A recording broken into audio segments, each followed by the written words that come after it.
Hello guys, এই যে দেখতে পাচ্ছেন মুরগির মাংস ঝুরা করা হচ্ছে। আর ওই দিক দিয়ে মনে করেন যে এই যে দেখেন মুরগির মাংস আমি লাড়াচাড়া কইরা ঝুরা করছি পুরা কইরা। মুরগির মাংস মনে করেন যে একদম ওরকম ভাবে ভালো লাগে না। এখন আজকে আমি মুরগির মাংস ঝুরা রান্না করতেছি। ঝুরা করলে অন্যরকম একটা টেস্ট আছে।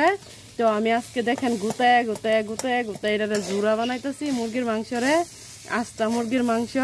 তো এই দিকটা আমি এই যে তরকারি রান্না বসাইছি মুরগির মাংস, আবার কাঁঠালের বিচি দিয়া ঝুল। এই যে দেখেন তরকারিটা আমার বলক আসছে, তো অফ করে যাই।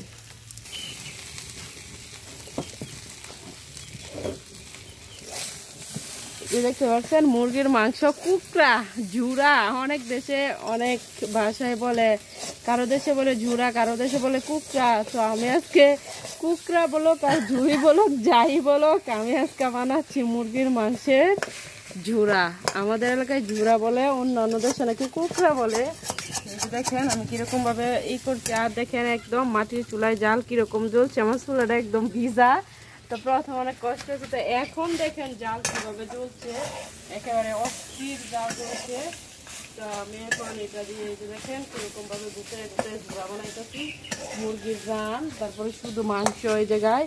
তো আমি যেহেতু ঝুরা বানাবো তাই আমি খালি মাংসই নিয়েছি আর শুধু রান নিয়েছি। রানের হাড্ডিটা যখন চাবান দেওয়া হইব কুচকুচ করে তখন অনেক ভাল লাগবো, এই কারণে আমি ঝুরা বানাই লাইতেছি মুরগি। এই যে দেখেন একদম পুরা লেগে যাচ্ছে। এখন আমি একটু তেল দিয়ে দিব, কারণ অনেকটা হয়ে গেছে। এই যে দেখেন তেল দিয়ে দিচ্ছি, তেলটা একটু গরম হোক। গরম হওয়ার পর আবার আমি লাড়া দিব, চিনি দিয়ে একটু উপর করে রাখছি।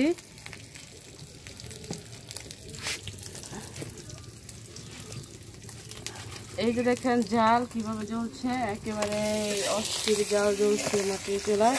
তো এখন তেল দিয়ে আমি আবার ভাজা করছি এটাকে, তেল দিয়ে দিলাম। তো অনেক তেল দিয়ে বসাইছিলাম, যেহেতু এটা ঝুড়ার মধ্যে কিন্তু প্রচুর পরিমাণে তেল লাগে। আমি প্রায় 250 মিলি তেল দিয়ে এটা বসাইছিলাম। তো এটা দেওয়ার পরও মশলা টসলা সব কিছু মাংস কিন্তু তেলটা খেয়ে ফেলছে। তো আমি আবার একটু তেল দিয়ে দিলাম, দিয়ে এখন শুধু লাড়াচাড়া করার পালা। এটা একদম কালো হবে। আমি লাড়াচাড়া করছি দেখেন। এই যে মুরগির মাংসের ঝুরা, তো এই ঝুরাটা মনে করেন যে খাইতে অনেক হেভি লাগে।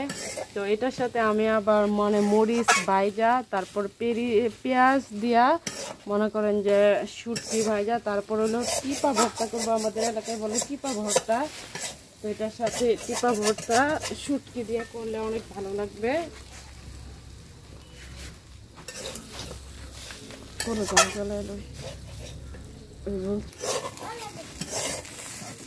লাড়াচাড়া করছি, লাড়াচাড়া দিয়ে এটাকে ঝুরা বানাতে হবে। দেখেন অলরেডি অনেকটা সুন্দর ঝুরা হয়ে গেছে। এই যে দেখেন এই ঝুরাটা যখন আমি টিপা ভর্তা দিয়ে খাবো গরম ভাত, অনেক ভালো লাগবে, ইন্টারেস্ট। তাই এটাকে আমি ভালোভাবে লাড়াচাড়া করে একদম পুরা কালো করবো এটাকে আমি লাড়াচাড়া করে।